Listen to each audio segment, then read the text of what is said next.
And welcome to the 12th Man Rising Seahawks podcast with Kevin Daggett and Lee Vowell, and produced by extraordinaire Rob Still of Coil Entertainment. I'm Lee. Kevin, how are you? Not too shabby. A little wet today, but, you know. Yeah, well, yeah. It seems like, as always, lately, for whatever reason. So the Seahawks, we get to talk them winning an actual game. It's the first win of 2018 because they didn't win any in the preseason and lost their first two of the regular season. So after starting off 0-2 or 0-6, it felt like they get the win over the Cowboys. And I thought it was a really solid game all the way around. They won 24-13.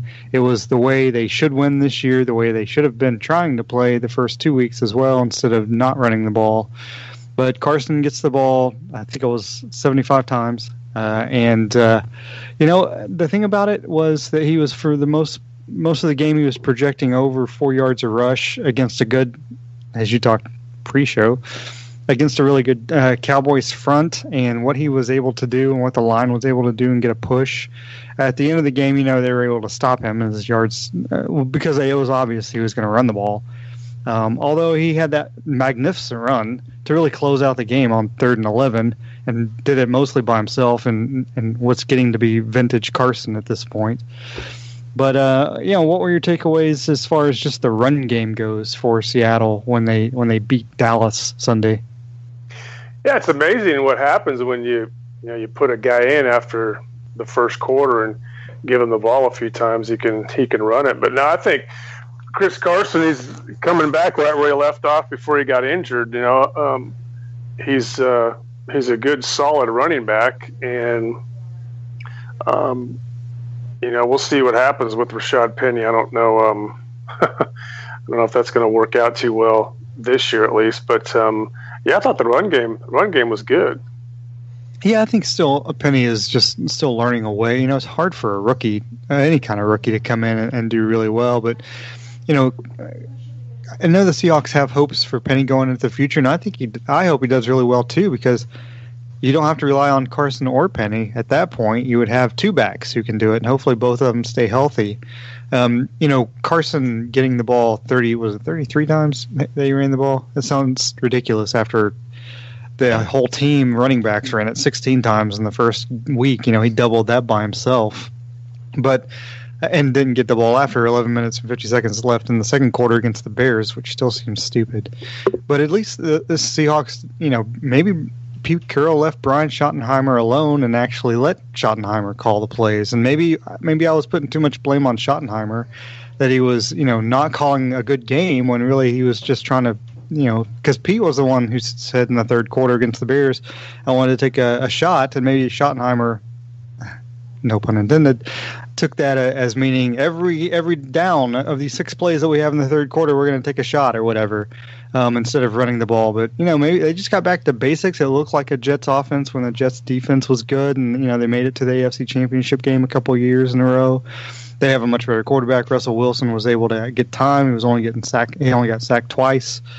And the Seahawks, on the other hand, who really didn't seem to get any pressure in those first 2 games, put a ton of pressure on Prescott, and they sacked him 5 times, but he was under duress, it seems like, the whole game. And between Frank Clark and Jaron Reed and Quentin Jefferson, they had 7 quarterback hits. So, pressure from the Seahawks, but not against the Seahawks so much. So how happy were you to see that?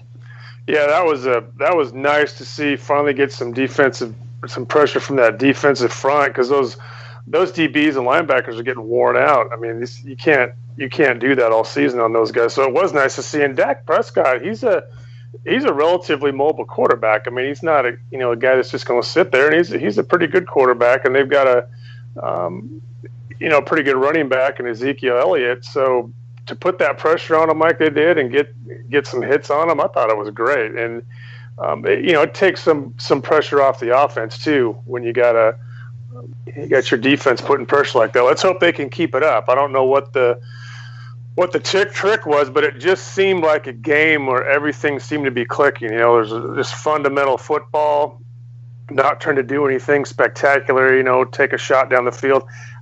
Russell Wilson, I don't know.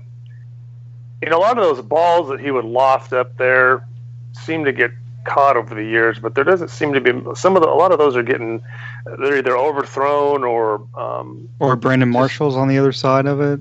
Yeah, and I don't know what the deal is. I mean, he threw a couple to Lock. He threw one to Lockett. This was right on the money, but I don't know if it's Doug Baldwin's not in there, and they have just that chemistry, which they obviously do. I mean, they've been playing together for so long, but yeah, I was impressed. It just seemed like a real good fundamental game, and hopefully it gave them some confidence coming off those first two games to put a decent season together. Yeah, and for the first time this year, it looked like Russell Wilson was relaxed because he didn't seem like he seemed to understand, I'm not going to have to win this game all by myself, which I think they tried to put on him in the first two games. That's the only way I can describe it. He wasn't sharp in those first two games anyway, but they didn't run the ball. So clearly it was, hey, Russell, you're going to go out and win this game, and hopefully they won't revert back to that against the Cardinals, who still have even though they're ranked number 25 through 3 weeks of the season, the Cardinals' defense should be the strength of their team. Their offense is just putrid. But we'll get to them in just a couple minutes. But what about this new guy, Earl-Thomas? He seemed to be playing pretty well. I'm not sure if he's under a rookie contract or what's going on, but hopefully he'll be in Seattle for several years, right? God, they need to sign that guy already. I mean, come on. I understand not doing it before the season because all the crap that was going on, but man, let's get this guy going because it's becoming a distraction. I mean, it's been a distraction, but now it's become more of a distraction.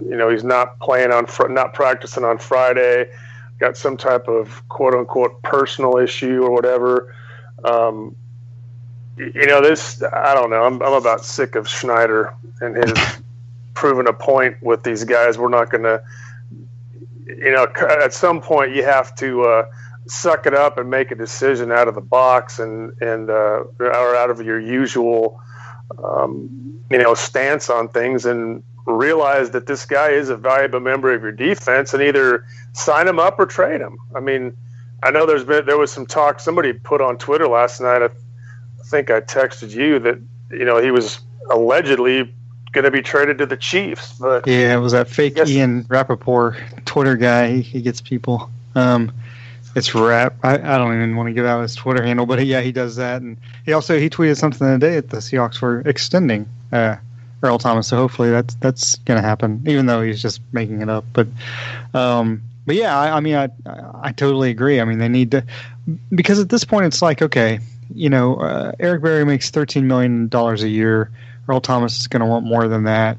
You take a chance that he's a safety, so he can play for, he's not like a cornerback or something like that, or a running back. He's going to be able to play solidly for the next 3 or 4 years, even without his age. He has a lot of speed, obviously, in his game, but he's a smart player too, and knows how to position himself. So I don't think his speed that will be reduced as just with age playing in the NFL. It's a matter of, if they sign him for $14 million a year, you take the chance on how much of that money is going to be wasted if he gets hurt and he's no longer the same player or can't play at all. But then it's like, okay, we don't want to pay him that much because we have a salary cap, a hard salary cap in the NFL, and we have to kind of work in the contracts as they are. But getting rid of Earl-Thomas, really, it's like, are you going to have? Clearly, you're not going to have anybody that replaces him. Sorry, and but you're not going to have 3 guys that replace him. Really? I mean, he's that good. Yeah, and the thing is not only do you get his performance and his ability to play, you get that leadership, and you've got some pretty, you've got some potentially some guys in that team that have some pretty good potential, and he can mentor those guys and teach them how to play the position, and help the other guys out, be the quarterback of that defensive backfield and help these guys out. So it's not. It's more than just signing him for his ability. It's signing him for his leadership, and I don't know. It's if you get rid of him, what do you have? You got exactly. nothing. I mean, yeah, that's because you don't want to pay players because of fitting it into the money situation. I get it, but you have Earl-Thomas. I mean, those are the guys you always want to get. and you can't replace him.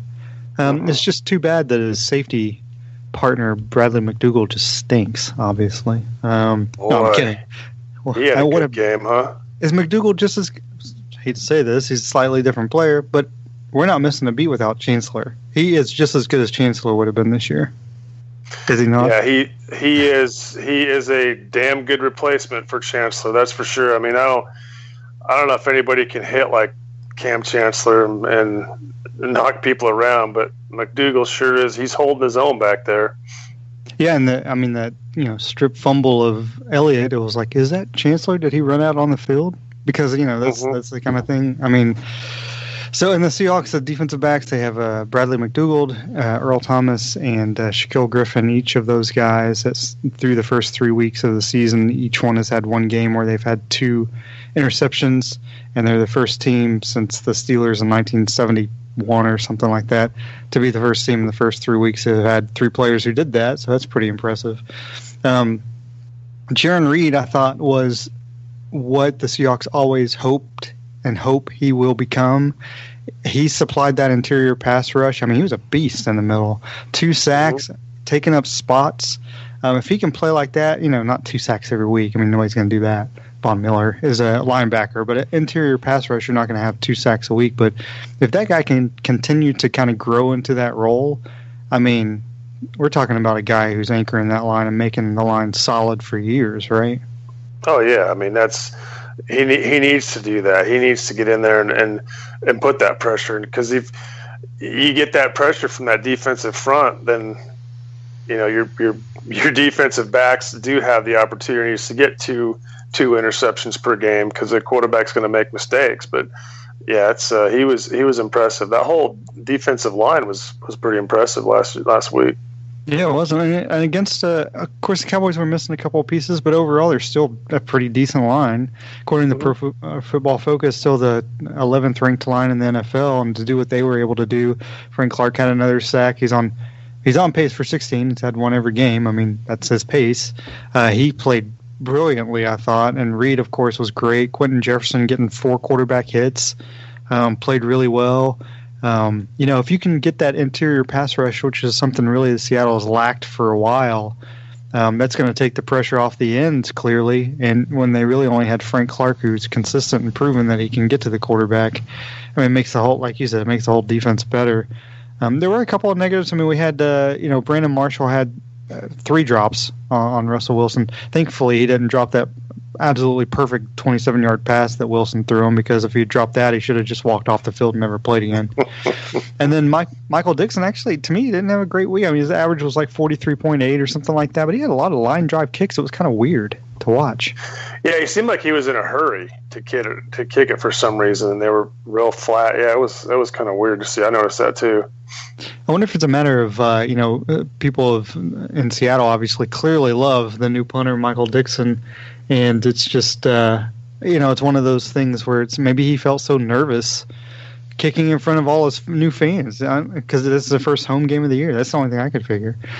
Before we get into the Cardinals game, there are a few NFC West notes. The Rams have traded their team. No, I'm just kidding. The Rams are clearly the class of the division, and they're going to run away. And so Seattle really, if they have any playoff hopes, that's going to be a wild card spot.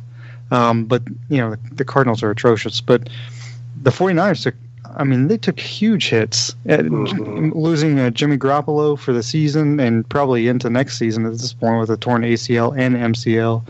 Richard Sherman's out a few weeks now too. Losing Garoppolo for a team that's 1-2, and looking ahead at their schedule, I was looking at it today. They have the Cardinals coming up in 3 weeks or 4 weeks or whatever. And the Cardinals are just bad. But then the 49ers go on the road at the Chargers this Sunday. Then they go on the road against the Packers. And then they have the Rams at home. I mean, we're looking at a 2-5 49ers team. So, and that could be that Seattle has. First of all, they should always beat those teams on paper. They always struggle with the Cardinals for whatever reason, but the Cardinals have a different coach, different team. But, 4-0 against those two teams is not out of the question. In fact, it should be expected. just because of the talent on the Cardinals and the losses that the 49ers have had. So that's 5 wins. And then you're trying to pick up wins. If you get to 9 or 10 wins, you're talking about the playoffs. NFC is going to be a little bit tougher, I think, because you got better teams than the AFC. Talk about the 49ers losses, but then on top of that, what the hell is going on in the NFL? I mean, you've got the Lions beating the Patriots like soundly. You got the Bills beating the Vikings. What the heck is going on? I know what they said. If the Dolphins go 3-0, Dolphins 3-0, and the Patriots are 1-2. It's the first time that's happened since '96 or something, or '69, or I don't know. But it's it's crazy. But who knows? I mean, and the Browns won. Gee whiz! I mean, well, and Baker Mayfield actually looked pretty good. And yeah, they honestly looked like, and this is of course not ever going to happen, but they honestly look like a team that could be good, not great maybe, but good in the future. I mean, they've got a decent defense and their offensive line's not bad. I mean, they actually look pretty decent. But just, I mean, the Bills and the Vikings was just like, is this whole, I'll probably get censored with this one, but is the whole NFL, is it really just about betting? Like somebody's just controlling the games? It doesn't make any sense. That just clearly doesn't make any sense, but I don't know. Yeah, it doesn't. And it's, and that I thought, the beginning of the season, we'd be, obviously we're going to lose both teams, the Rams, and beat the Cardinals both games. I thought at best we'd have a split with the 49ers, but we should be able to beat 49ers twice. Now I think they pulled their quarterback up off their practice squad today to get a quarterback. But I mean, I hate to see those guys get hurt because Garoppolo left the Patriots to be the guy, and the 49ers are on. Although I don't really care for the 49ers because they're a rival, but it's kind of nice to see a team that used to be really good making a little bit of a comeback, but seems like that's going to be halted now for a little bit. And as far as Sherman being out, I guess at some point you go, should we have traded that guy? And then he gets hurt. You're like, okay, he was a little bit injury prone the last few years, and so it's looking like. And he was a distraction running his mouth all the time, so it's kind of nice to not have to deal with that every day and listen to him. But we'll see. Dougie's coming back, so hopefully he'll be at least 85%. Yeah, and 85% of Doug, in Russell Wilson's world might be good enough. I just don't want him to come back and be injured, get injured again, or because he injured the other leg that he was having to deal with in the preseason. So hopefully it's not something that's going to be hanging around with him the rest of his career. I mean, they've proven that how great Brandon Marshall is in that offense, just a phenomenal player. I'm joking, but I mean, Tyler Lockett's actually started off with a really good year, 3 touchdown passes and receptions in 3 games. Bringing Baldwin back is only going to help Lockett, and Lockett's already a big part of this offense. So maybe they'll just continue to evolve into the team that we all think they are. Maybe they're just still learning their way under Schottenheimer's idea of an offense. So the Cardinals come in and they've scored 20 points this year total, which sounds ridiculous. They average 6.7 points per game, and that's about half of what the second worst offense is producing. They Sam Bradford has been terrible. What a great decision paying him $20 million a year for 1 year to come in and start on a team that wasn't going to make the playoffs anyway. So that seems strange. They're gonna start Josh Rosen. I actually like the Jerusalem Post put out a headline that the Cardinals are starting a Jewish quarterback on Sunday, which I thought, I would have never thought about that, but that's interesting. So this is a team in much worse disarray than the Seahawks are, clearly. David Johnson hasn't done anything at running back, really, a little over 100 yards, but I think he basically has had a year like Chris Carson had a game on Sunday with almost as many carries and as many yards. He's coming off an injury. On paper, the Seahawks should not lose this game, and it really should not be close, correct? No, I was just going to say it shouldn't be close. I don't. I don't think the Cardinals maybe score 10 points, if that. And I think this is probably going to be a game where there's a couple defensive scores from the Seahawks with, if they can continue the way they're playing. And, we got defense, got the defensive backfield picking up interceptions. I think with a rookie quarterback, it should be couple pick sixes, I would hope. But, because I don't know about Rosen. I don't know that he's ready for the NFL. I mean, Sam Darnold's done pretty good. Mayfield had he came in and had a good game. We'll see, but I don't, we'll see if Rosen's going to be ready for the NFL. And I don't understand paying Bradford that with those knees, paying him that money, like you said, on a team that's really not going to do anything anyway. I don't understand that at all. Yeah, as weird as this is going to sound, I think Mayfield came in and took over a situation where it was easier to inspire his team because the team has been so bad. But I also think that Mayfield came into a better situation than Rosen is coming into. I think Cleveland is set up for a better future. It sounds ridiculous to say that about Cleveland about any time for the last 50 years. But I think that Cleveland is set up for a better situation, better, brighter future than the Cardinals are at this point anyway, because the Cardinals just stink. They're in power rankings as per NFL.com, ESPN, Sports Illustrated. The Cardinals are dead last, and they should be because their offense is terrible. Saying all this, they know they're going to score 35 points against the Seahawks and win the game like 35-7. Just saying. What's crazy is just a few short years ago they were on top of it, man. This league is amazing. I mean, how quick a team can go downhill. I mean, I'm not saying the Seahawks are on top of anything. They're in a bit of a slump right now too. But yeah, the Cardinals just a dump show down there. Crazy. Yeah, and really, it's a season of attrition. Almost any NFL team has to do that. You have to keep players healthy, and usually the healthier teams have the better records because they have their core players. I think if anything, Seattle is getting healthier so far going into week 4 because if they do get Baldwin back, they've got Bobby Wagner back. They'll get KJ Wright back. Hopefully they won't suffer any, knock on wood, they won't suffer any major injuries this week. The offensive line is J.R. Sweezy did a decent job. And DJ Fluker made a huge difference.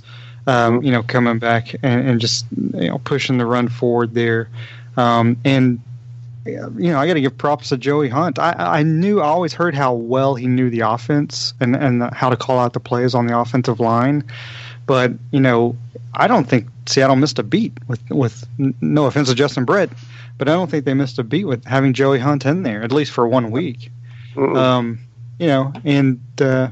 So it's good. And Ethan Posick, maybe he does. Even though he's hurt, J.R. Sweezy, they feel more comfortable, having him involved in the game. I know on Twitter, Coach Dover, who follows us on Twitter, and I think hopefully we follow him back. If not, we will follow him back. We do.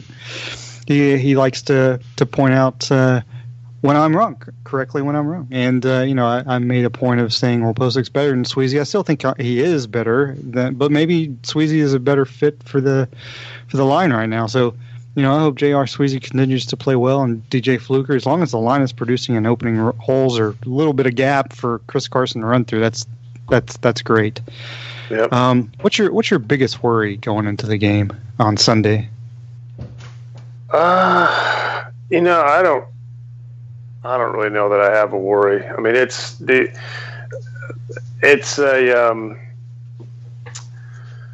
a game we should win handily. It shouldn't even be close. And I guess there's always they can go in overconfident. I don't think they'll do that. I don't know. I'm not really too worried about it. Probably the biggest thing I ever always worried about is somebody getting injured, and that's. I hate that. I hate when anybody gets injured on a sports team. It's just not, those guys work hard and the last thing I want to do is get injured. So, but just probably any type of injury. Yeah, I think that, hopefully, My biggest worry is that Josh Rosen actually comes out and plays really, really well, and then does the same thing that Mayfield did and inspires his team to a win. I don't think he has the players, and I think defensively, I think Ken Norton Jr. has done a really, really good job in Seattle as defensive coordinator so far this year. And I think that, and if anything, the defense is going to continue to play at the level they are, if not better. And I think it's pretty good. I mean, if the defensive line gets a push like they did against the Cowboys, against a good line, and they continue to do that, I think Trey Flowers played pretty well. Against the Cowboys. The Cowboys have sucky receivers, but I thought Trey Flowers played pretty well. We know Griffin's going to be good. We know the safeties are phenomenal. I think Seattle can maybe end up with and this is just based on the one win they have, of course, but I think they could have a better record than people expect, especially after that 0-2 start. So. Well, if you were a Brian Schottenheimer, would you have the same exact game plan? I mean, teams are going to start looking for that. They got to stop the run. But would you just come out and force teams to just kind of stop you running the ball at this point? I would. I'd come out and run the ball. I mean, let's establish a run, and so it can open up with the lack of chemistry in the receivers we have. Russell Wilson needs a little more time, and these receivers need to get a little more open. So yeah, I'd come out and run the ball and establish that run and see what happens. But I think it's still a running team. But yeah, that's what I'd do.